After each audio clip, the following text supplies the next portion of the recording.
Is die afspraak van mevrouw zijn kop of iemand anders zijn kop? Weet mevrouw daar hoe groot is haar kop?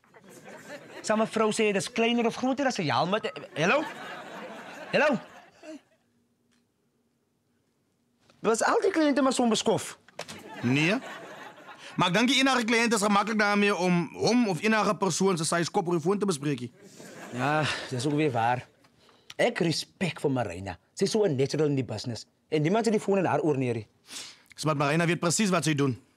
Terwijl anderen net komen geld collecten als ze wel enig iets gedaan heeft. Ik neem aan bij aan te praten van die biervrouw.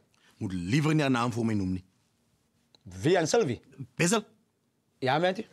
Ik heb nog net gezegd, moet je een naam voor mij noemen. Mijn auntie heeft gezegd nog voor ik je naam genoemd heb. Wat heb je gezegd voor je naam genoemd? Aan die biervrouw? Exactly. Hoeveel biervrouwen ken je? Net aan Sylvie. Bessel? Ja, sorry, mijn auntie. Als die hele naamstory maakt mij net een beetje confused nou. Oh, shut up dan. En wanneer kom Marina terug? Ik sta te bang om je te lopen. Voor je nog cliënten bellen en ze verloren bezigheid, omdat jij kopsize zoekt. Zij gaan zeker nou enige ogenblik op pad wees, mijn auntie. Ik heb me net gevoel nodige tijd af. Want voor die afgelopen paar dagen is hij haar oor een mik gewerkt. Terwijl you know hoe bezig was om die rich life te leven. You know what? Hoe? Hoe wat? Net hoe. Hoe? Hoe? Zo maak je eil. En zet op! Je confuse jezelf alweer. Hou bij Afrikaans. Dat is eindelijk mijn auntie schuld. Peter van het ik jou leer kennen en jij bij mij komt blij het. Heb je al reeds geconfused van het begin af? Hoe is het mijn schuld?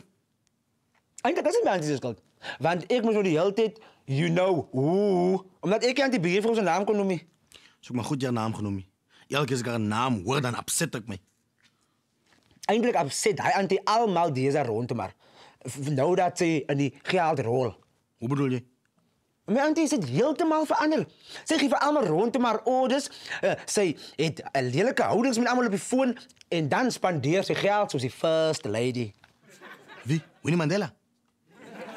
Ik eigenlijk bedoel die Amerikaanse first lady. Donald Trump? Dat is oké, mijn auntie. Maar al wat ik zeg is, anti-biervrouw is niet meer anti-biervrouw niet. Mijn auntie, rijk mensen doen snaaks goed met hun geld. Hier order ons slapchips als onze honger is. Anti-biervrouw is hungry en order een mat en een turkey. Wie wat, Bessie? Dat is toch iets snaaks wat er ooit geworden rijk mensen doen met hun geld. Mijn neef heeft mij vertellen. Die baas bij wie zij gewerkt heeft, die lotto gewonnen. Toen is ze zo rijk. Toen vliegen hij en zijn vrouw alle twee naar Parijs, Frans toe, om dan naar iemand zo horen. Mijn auntie bedoelt zeker die toren. Wat is de toren? Die Eiffeltoren.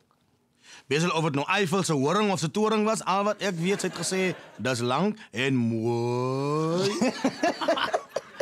Wanneer hoeveel is die tekst het Frans toe?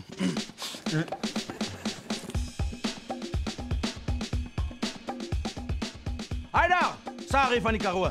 Dank je dat jij hierdie video gekeken hebt en geniet het.